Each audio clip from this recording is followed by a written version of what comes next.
Good morning, or good afternoon, or good evening, or whatever time it is for you. I'm happy that you have joined our GH 743 presentation on developing a deck. I'm Wolfie, and in the next 5 minutes I'm going to give you some pointers on making an effective slide deck.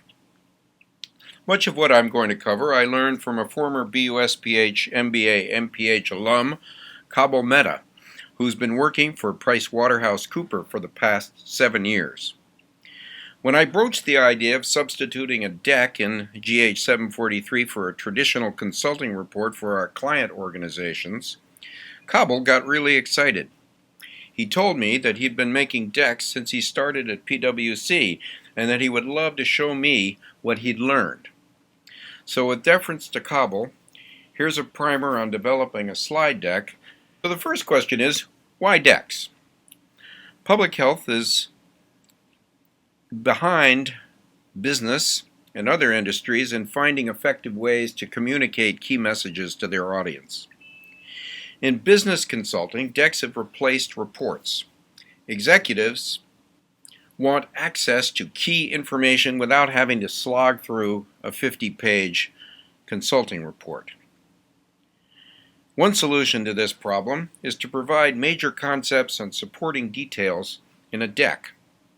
Public health consulting will be increasingly adopting this form of reporting.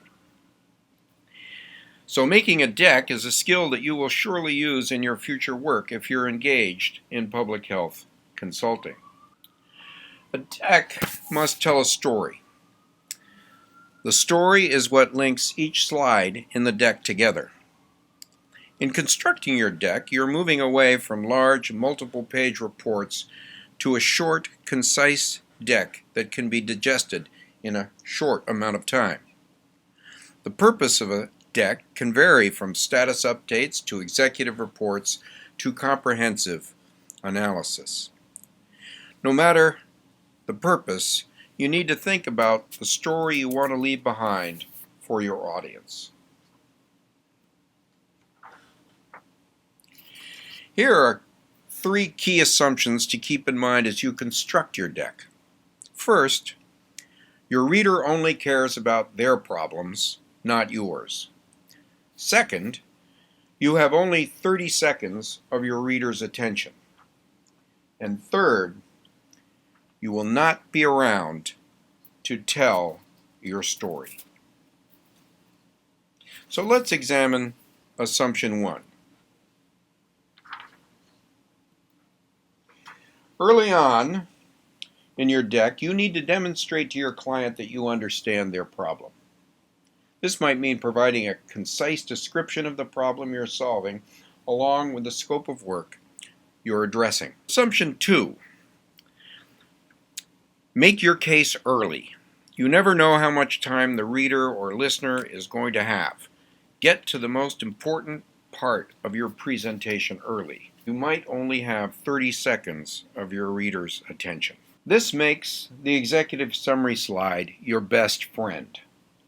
Don't summarize your story. Instead, show your recommendations. Sometimes, decisions will be made solely on the executive summary slides.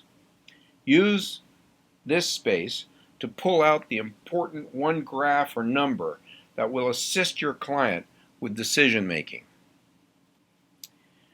When you include a chart or graph, you have to include an explanation for the slide.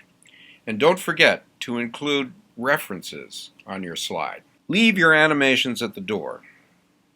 Assume everything will be printed or viewed on a mobile device.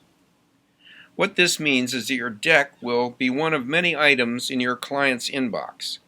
And when they get to it, they will be looking for key points and skimming the rest. Make your slides in black and white. It's important to have a white background because decks get printed out and black backgrounds use a ton of ink.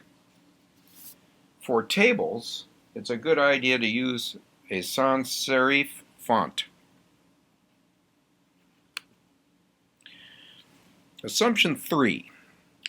Just because we make decks with PowerPoint doesn't mean that they're the same or similar to presentations that we make with PowerPoint.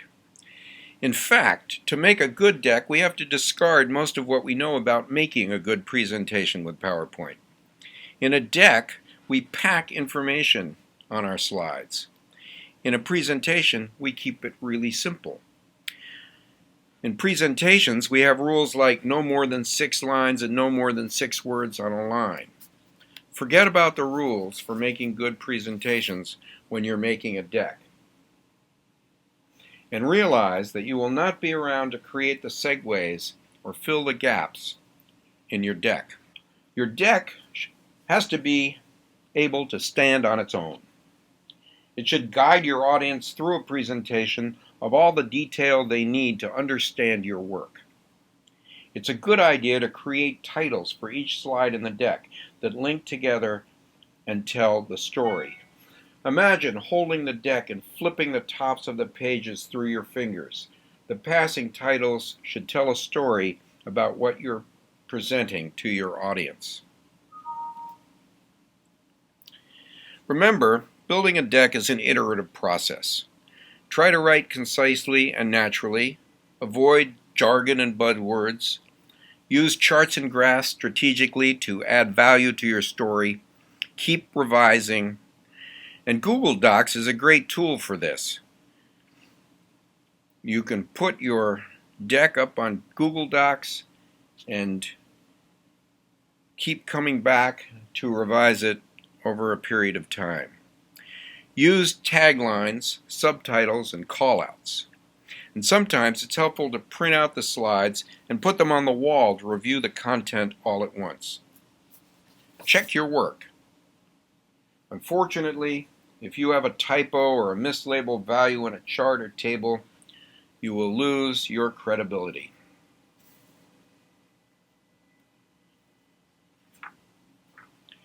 So that's it for my primer on creating a slide deck.